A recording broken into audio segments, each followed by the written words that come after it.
বন্ধুরা, আশা করি তোমরা সবাই ভালো আছো। তোমার চ্যানেলে তোমাদের সবাইকে স্বাগতম। তো তোমরা যারা নবম শ্রেণীতে পড়ছো তাদের ফার্স্ট ইউনিট টেস্ট পরীক্ষা আর কিছু দিনের মধ্যে রয়েছে। তো এই মুহূর্তে জিওগ্রাফিতে কী কী আমাদের পড়তে হবে সেই বিষয়গুলো নিয়ে তোমাদের সামনে আলোচনা করি। প্রথম কথা বলি, জিওগ্রাফিতে আমাদের মূলত 3টে চ্যাপ্টার রয়েছে। প্রাকৃতিক ভূগোল থেকে গ্রহরূপে পৃথিবী এবং পৃথিবীর গতিসমূহ, এবং আঞ্চলিক ভূগোল থেকে হচ্ছে ভারতের সম্পদ। আমাদের কোশ্চেন মডেল অর্থাৎ পরীক্ষাতে কেমন প্রশ্ন আসে সেটা একটু বলে রাখি। দেখো, টোটাল মার্ক আমাদের 40 মার্কের পরীক্ষা হয় ফার্স্ট ইউনিট টেস্টে, এবং আমাদের সময় থাকে 1 ঘন্টা 30 মিনিট। আমাদের পরীক্ষাতে কী আসে, প্রথমে শর্ট টাইপের প্রশ্ন আসে 15টি, সেটা এমসিকিউ, এসএকিউ, শূন্যস্থান পূরণ এবং শুদ্ধ অশুদ্ধ সব কিছু মিলেই থাকে।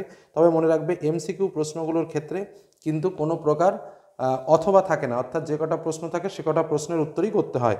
তবে এসএকিউ, শূন্যস্থান এবং শুদ্ধ অশুদ্ধ এক্ষেত্রে কিন্তু অতিরিক্ত অপশান দেওয়া থাকে। নেক্সট আমাদের যে বিষয়টা আছে সেটা হচ্ছে 2 মার্কের প্রশ্ন আমাদের পরীক্ষাতে আসবে। স্বাভাবিকভাবে 3টে আমাদের লিখতে হয়, আর 3 মার্কের প্রশ্ন আমাদের 3টে আসে। এখানে আমাদের এক্সট্রা কোশ্চেন থাকে, অর্থাৎ প্রত্যেকটা প্রশ্নের জন্য একটা করে এক্সট্রা কোশ্চেন দেওয়া থাকে, এবং 5 মার্কের জন্য 2টো প্রশ্ন আমাদের লিখতে হয়। তবে তোমাদের স্কুলের শিক্ষক এক্ষেত্রে প্রশ্ন করবেন, সেহেতু আমি যে প্রশ্ন কাঠামোটা দিয়েছি যে সম্পূর্ণ এই কোশ্চেন মডেলের প্রশ্ন হবে সেটা কিন্তু নয়, প্রশ্ন মডেলের পরিবর্তন হতে পারে। নেক্সট আরেকটা বিষয় তোমাদের বলে রাখবো, সেটা হচ্ছে আমাদের পশ্চিমবঙ্গের ম্যাপ পয়েন্টিং বা ভারতের ম্যাপ পয়েন্টিং দিতে পারে। এটা কিন্তু তোমাকে স্কুল থেকে জেনে নিতে হবে যে স্কুলের টিচার কী ম্যাপ পয়েন্টিং দেবেন, তিনি পশ্চিমবঙ্গের দেবেন নাকি তিনি ভারতের দেবেন, কারণ এক একটা স্কুলের শিক্ষক এক এক রকমভাবে প্র্যাকটিস করান, এবং সেইভাবে তোমরা প্র্যাকটিস করবে। এবং চ্যানেলে তোমাদের বলে রাখি, ভারতের ম্যাপ পয়েন্টিং এবং পশ্চিমবঙ্গের ম্যাপ পয়েন্টিং দুটোই কিন্তু দেওয়া আছে, তোমরা দুটোই একটু দেখে নিতে পারো, বা আমি এই ভিডিওর ডেসক্রিপশন বক্সে 2টো লিঙ্ক দিয়ে দেবো, সেখান থেকে তোমরা পশ্চিমবঙ্গ এবং ভারতের ম্যাপ পয়েন্টিং দুটোই দেখে নিতে পারবে। এবার আমরা যাব মূল ইম্পর্টেন্ট প্রশ্ন, বা আমরা কী কী পড়বো। একদম প্রথমেই আসি 2 মার্কের প্রশ্ন। 2 মার্কের প্রশ্নের জন্য আমরা কী কী মোস্ট ইম্পর্টেন্ট প্রশ্নগুলো পড়বো, একদম খুবই কম পরিমাণ প্রশ্ন আমি দিয়েছি, কটা অবশ্যই রেডি রাখবে। প্রথম হচ্ছে জিওট কি, ফ্রেলের সূত্রটি কি, কোরিওলিস বল কি, টিকা রয়েছে কিছু কিছু, তার মধ্যে জলবিষুব, মহাবিষুব, অনুসুর, অপসুর, মেরুপ্রভা, আর রয়েছে উত্তরায়ণ, দক্ষিণায়ন, উষা এবং গোধূলি কি, রবিবার কাকে বলে, দিগন্তরেখা কাকে বলে, অধিবর্ষ কি, কর্কট সংক্রান্তি ও মকর সংক্রান্তি কাকে বলে। নেক্সট সম্পদ থেকে আমাদের টিকা রয়েছে নিরপেক্ষ উপাদান, সম্পদের বাধা ও প্রতিরোধ, এনটিপিসি, ওএনজিসি এবং জীবাশ্ম জ্বালানি। তার সঙ্গে বহুমুখী নদী পরিকল্পনা কি, গুরুত্ব লেখো এবং সম্পদের বৈশিষ্ট্য লেখো। আরও একটা এক্সট্রা টিকা, যেটা হচ্ছে বেলফোর্ড লেভেলের পরীক্ষাটি বর্ণনা করো। নেক্সট এবার আমরা আসবো 3 মার্কের জন্য কী কী প্রশ্ন রেডি রাখবো।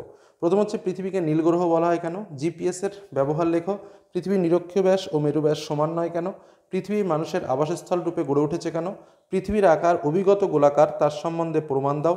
কিছু পার্থক্য রয়েছে, তার মানে উত্তরায়ণ ও দক্ষিণায়নের পার্থক্য, অপসুর ও অনুসুরের পার্থক্য, কর্কট সংক্রান্তি ও মকর সংক্রান্তির পার্থক্য, বস্তুগত ও অবস্তুগত সম্পদের পার্থক্য। প্রত্যেকটা পার্থক্যই কিন্তু খুব ইম্পর্ট্যান্ট।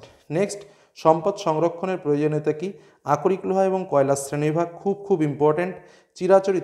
চিরাচরিত ও অচিরাচরিত শক্তির সুবিধা এবং অসুবিধাগুলো কী কী, ভূতাপ শক্তি, পারমাণবিক শক্তি, জলবিদ্যুৎ শক্তির সুবিধা এবং অসুবিধা কী, আমরা পৃথিবীর আবর্তন বুঝতে পারি না কেন, আধুনিক শিল্প দানব কাকে বলা হয় কেন, কয়লাকে ব্ল্যাক ডায়মন্ড বলে কেন, বায়ুশক্তির ব্যবহার বাড়ছে কেন, অন্তর্ভাগের গ্রহ ও বহির্ভাগের গ্রহ এর মধ্যে পার্থক্য কী। এবার আমরা আসবো 5 মার্কের কিছু প্রশ্ন। আমি কিন্তু একদম 3টে চ্যাপ্টার মিলে তোমাদের সামনে শেয়ার করছি। 5 মার্কের প্রথম প্রশ্ন, পৃথিবীর আকৃতি গোলাকার, তার প্রমাণ দাও।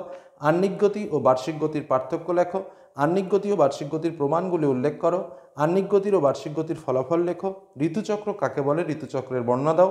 সম্পদ সৃষ্টিতে মানুষ, প্রকৃতি ও সংস্কৃতির ভূমিকা লেখো। চিত্রসহ পৃথিবীতে কিভাবে দিনরাত্রির দৈর্ঘ্যের হ্রাসবৃদ্ধি ঘটেছে তা ব্যাখ্যা করো। একদম আমি তোমাদের সামনে 5 মার্কের জন্য কয়েকটি প্রশ্ন তুলে ধরেছি, দেখো কোনো প্রশ্ন বাদ দেবে না, এর মধ্যেই পরীক্ষাতে পাবে। তারপরে 2 মার্কের জন্য প্রশ্ন তুলে ধরেছি, তারপরে 3 মার্কের জন্য প্রশ্নগুলো তুলে ধরেছি। এবং তোমাদের ওভারঅল যেটা আরেকটা বিষয় বলেছিলাম, আমাদের 3টে চ্যাপ্টার, গৌররূপে পৃথিবী, পৃথিবীর গতিসমূহ এবং ভারতের সম্পদ, এই চ্যাপ্টারগুলো থেকে এক্সট্রা কিছু শর্ট কোশ্চেন আমি তোমাদের জন্য শেয়ারও করেছি, সেগুলো একটু দেখে নিও, বা চ্যানেলের সঙ্গে থাকো। বিভিন্ন তথ্য তোমাদের প্রয়োজন হলে, কোনো নোটস প্রয়োজন হলে অবশ্যই জানিও, সেগুলোও তোমাদের ডেলিভারি দিয়ে দেবো।